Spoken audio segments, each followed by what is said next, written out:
નેહા આપણને ટેસ્ટ કરીને બતાવશે કે કેવા બન્યા છે. તો નેહાબેને કર્યું ટેસ્ટ, કેવા છે? તું પહેલા એવું કે આવી રેસીપી ક્યાંથી શોધીને લાવે છે તું, આવી હેલ્ધી રેસીપી?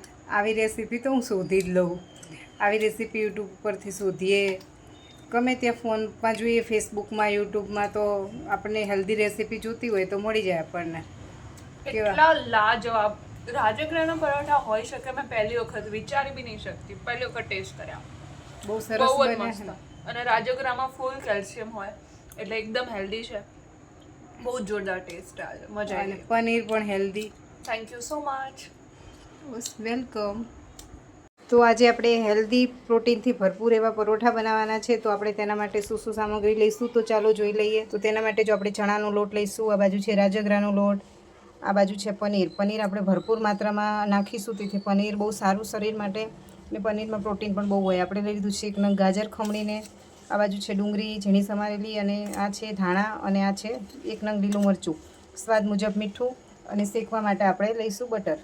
નાના લોટમાં આપણે બિલકુલ પાણી ઉમેરવાની જરૂર નહીં પડે. પનીર છે એટલે પાણી છોડશે. જે થોડું કામ આવી ગયું હતું એટલે લોટ બાંધેલો તમને દેખાડવાનું રહી ગયો મારે. તો તૈયાર છે આપણા એકદમ હેલ્ધી પરોઠા.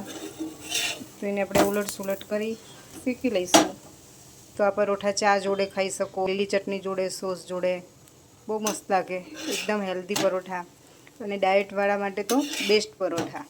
તૈયાર છે આપણા પ્રોટીનથી ભરપૂર એવા પરોઠા. ગ્રીન ચટણી અને સોસ જોડે સર્વ કર્યા છે, અને ચા જોડે પણ ખાઈ શકાય, બહુ મસ્ત લાગે. નેહા આપણને ટેસ્ટ કરીને બતાવશે કે કેવા બન્યા છે.